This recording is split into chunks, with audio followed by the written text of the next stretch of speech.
So today we are going to discuss the method of capital budgeting or evaluation of investment proposals.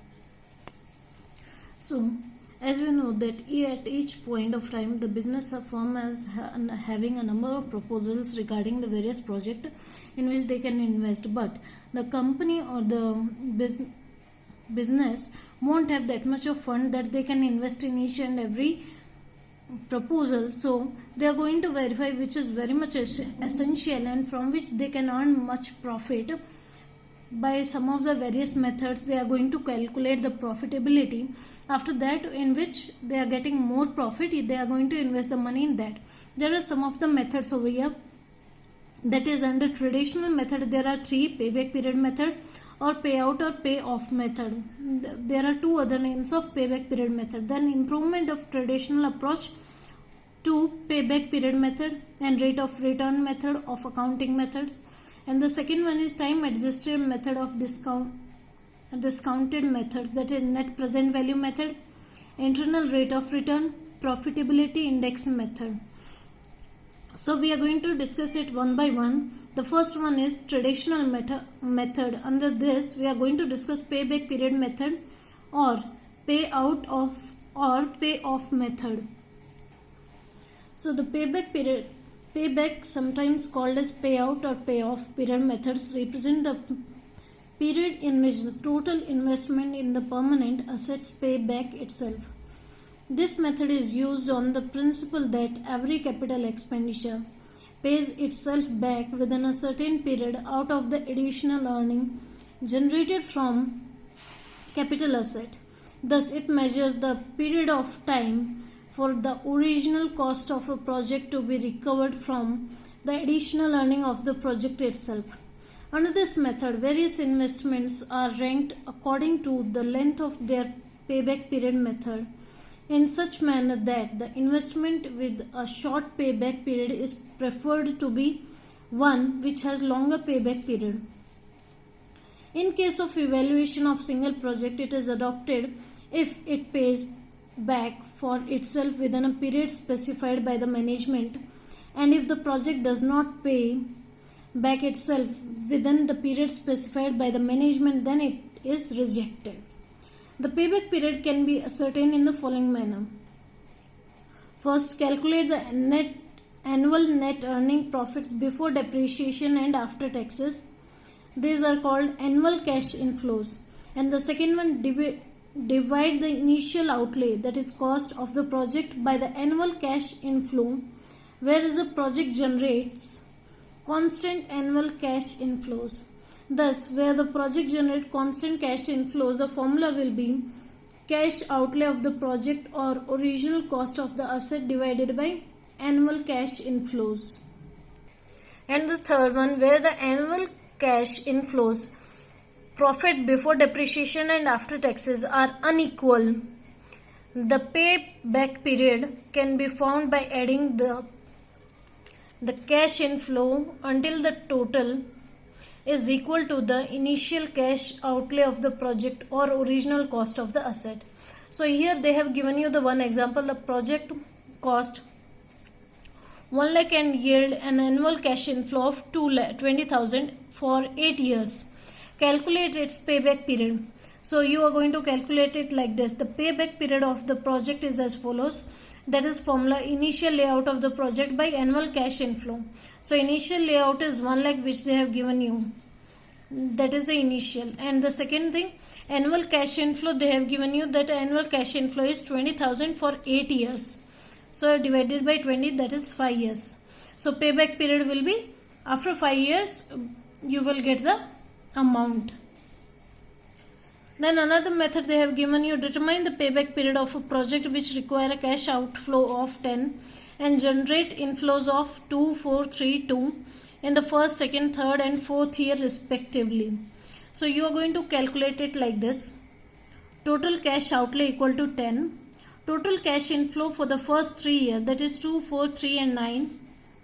You are going to add up 2, 4, 3.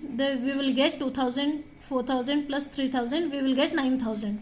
So the total cash inflow should be equal to 10. So till now it is not equal to 10. That's why we are going to add it up the fourth year as well. See, over here they have written it. Up to the third year, the total cost is not recovered, but the total cash inflow for the current year are 9. Then they are going to add the fourth year as well, that is 2000. So they will get 11,000, which is, that is 1,000 more than the total cash outlay. That is 1,000 more than the cost of project. So the payback period is somewhere between 3 and 4 years. That is 3 years means this one, and the fourth year is this one, but we are having 1,000 extra. That's why we are saying it may be between third and fourth year. Assuming that the cash inflows occur evenly throughout the year, the time required to recover 1,000 will be 1,000 upon 2,000, that is 12, equal to 6 months. Hence payback period is 3 years and 6 months. Have you understood it? So there is one more question. You can try it on your own.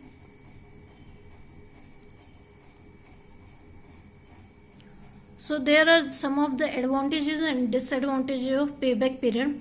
The first one, it is easy and simple to understand and to calculate.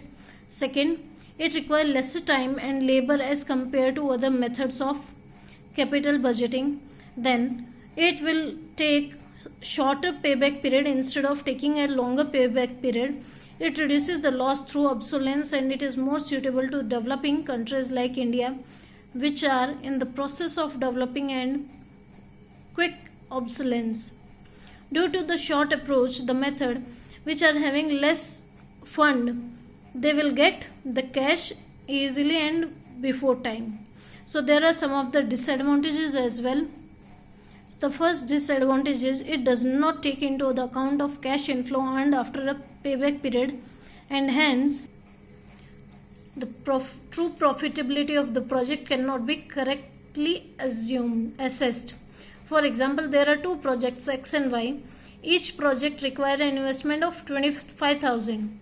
The profit before depreciation and after taxes from the two projects are as follows. So project is 5, 8, 12 and 3 for the particular years, and the project Y 4, 6, 8, 7, 6, 4. That is, you need to add all these 5, 8, 12, 3. According to the payback period, project A is better because of earlier payback period of the 3 years as compared to 4-year payback period in case of project Y. Means you will recollect your amount within the 4 years, but in Y project you require 6 years. So the project which is taking less year to recover, then you are going to take that project, and that is feasible or good, you can say. But it ignores the earning after the payback period. It is going to ignore the earning, that is after the 4th year. Over here till 4th year they are earning nice. After that what they are earning 6 and 4, so they are not going to notice those two things. That is only for the first 4 years they noticed how much they are earning and how much early they are getting the profits.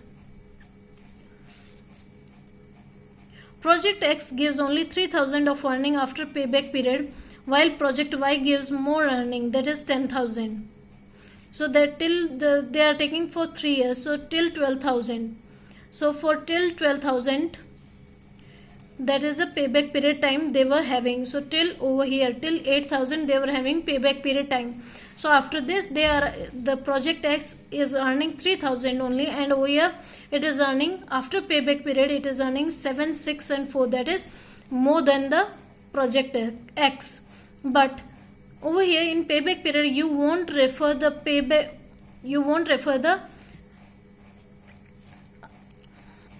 earning after the payback period. So you are going to take this project as you are getting earning more in the earlier, that is within the payback period time. So the next thing, this method ignores the time value of money and does not consider the magnitude and timing of each of cash inflows. So in this they have provided you project 1 and project 2, and they have given you, again we are going to see for this 3 years only. So first, second, third, fourth, fifth. So in this they have the amount which we are getting in the end, that is same only. But under this, which you are going to say which project is better, the thing is that in the first 3 years you are earning more in the project 1 as compared to project 2. So you are going to say that project 1 is much better than the project 2. You won't see how much in the end you are going to earn the same thing in both the projects, but you will see in which project you are earning faster in the initial days. Not you are earning fast, you are earning good in after the payback period time. The third point is it does not take into consideration the cost of capital, which is very important factor in making sound investment decision. It may be difficult to determine the minimum acceptable payback period. It is usually a subjective decision. It treats easy asset individually in isolation with other assets, which is not feasible in real practice. And the last one disadvantage is payback period method does not measure the true profitability of the project, as the period considered under this method is limited to a short period only and not for the full life of the asset. The second method which we are going to discuss is improvement in traditional approach to payback period method. Under this, post payback profitability method, one of the serious limitation of payback period method is that it does not take into account the cash inflow earned after the payback period, and hence the true profitability of the project cannot be assessed. Hence, an improvement over this method can be made by taking into account the returns receivable beyond the payback period. The return can be calculated like this: post payback period profits into 100 divided by the investment. So here is the next question for you. For each of the following projects, compute payback period, post payback profitability and post back profitability index. So here they have given you the initial outlay, cash inflow and estimated life of the project. Again they have given you initial outlay, that is 50, annual cash inflow. Now they have given you according to year wise, first 3 years, next 5, and then estimated life, that is same 8 years, and slavage, that is 8,000. So you are going to calculate first payback period. So the formula for payback period is investment divided by annual cash inflow. So the investment is initial outlay, that is 50,000. So you are going to take 50, and annual cash inflow they have given you 10, that is after tax and before depreciation you need to take, they already give you 10. So payback period is 5 years. The second one, post payback profitability, you are going to calculate annual cash inflow, that is estimated life of payback period minus payback period. So annual cash inflow, that is 10,000, again estimated life is 8 years and the payback period life is 5 years. So 8 minus 5, that is 3 times 30. And the last one, post payback profitability index, this formula is post payback profits into 100 divided by investments. So over here we have calculated post payback profitability, that is 30,000 into 100 divided by 50, that is investment. That is investment, that is here, or you can see from here also. So according to this, the post payback profitability index you got, that is 60%. The another method to calculate the same, as the cash inflow are not equal during the life of the investment, the payback period can be calculated as first year, second year, third year, fourth year. You are going to calculate the amount, that is 15, 15, 15, and for the next year they have given you 5. That is over here. For the first 3 years they have given you 15. The next 5 years they have given you 5. That is first 3 years means 1, 2, 3. The next 5 years means after 3, 4, 5, 6, 7, 8, and after 8 till 8 they have given you, that is estimated life, that is 8 years. So first 4 years we are calculating, first, second, third, fourth. So first, second, third, the amount is 15, and the fourth year the amount is 5. So 15, 15, 15 plus 5. So you will get 50. So you are going to put the same thing again in the method. Post payback profitability annual cash inflow into remaining life after payback period. That is 5 into 4. That is 20,000. That is till 4 years you have calculated. The remaining year which you didn't, that is 5, 6, 7 and 8. So the remaining are 4 years. So that is 5,000 into 4, that is 20,000. So post payback profitability index, that is 20,000 into 100 divided by 50, that is investment. Over here you will get 40%. So the next method is payback reciprocal method. Sometimes payback reciprocal method is employed to estimate the internal rate of return generated by a project.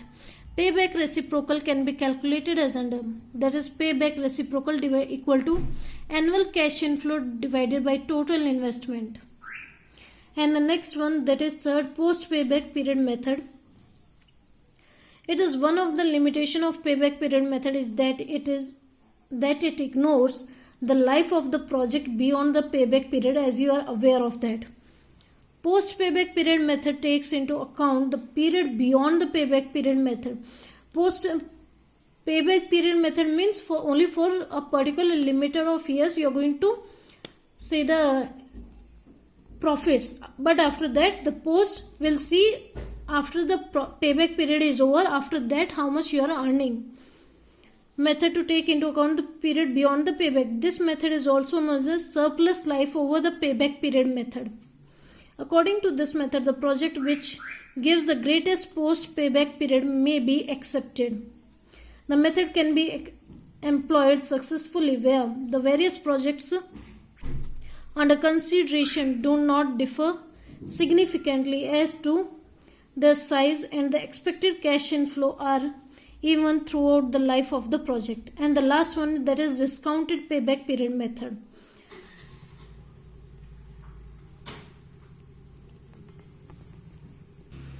This is one more serious limitation to the payback period method. It ignores the time value of money. Hence, an improvement over this method can be made by employing the discount payback period method. Under this method, the present value of all the cash outflows and inflows are computed at an appropriate discount rate. The present value of all inflows are accumulated in order of time. The time period at which the accumulated present value of cash inflows equals the present value of cash outflow means cash inflow will be equal to cash outflow in the discounted period of payback period. So over here they have given you the example for this: cost of project, life of the project, annual cash flow and cut-off rates. So over here you are going to calculate for the first 5 years, that is for 5 years they have given you 6 lakh, that is you are going to divide it to 2 lakhs for each for those 5 years. So every 5 years you will get 2, 4, 6 like this. That is, these are the inflows, not the cost of the project. These are the inflows. Then you are going to give the discount on these and you are going to find the present value. After that you are going to find cumulative present value. How you are going to find the cumulative present value? By adding 1,81,800 plus 1,65,200, you will get 3,47,000. Again, in this you are going to add this amount. That is addition. Again, after adding this, you will get 4,97,200. Again, you are going to add this much. Then you will get this amount. Again, you are going to add like this and then this one. In the end, you will get 7,58,000. So, cumulative present value of cash inflows at the end of the third year is 4,97,000. So, till third year you are taking. And it is 6,33,800. That is the amount. At the end of the fourth year. That is, in the fourth year, your amount is 6,33,800. Hence, discounted payback period falls in between third and fourth year. To be exact, So 3 years, that is 1 lakh. The remaining amount you are going to divide it by 1,36,600. That is from here. This is the amount for the 4th year. So you will get exact value, that is 3/4 year approx. So the next method is rate of return method. We will discuss it in next class.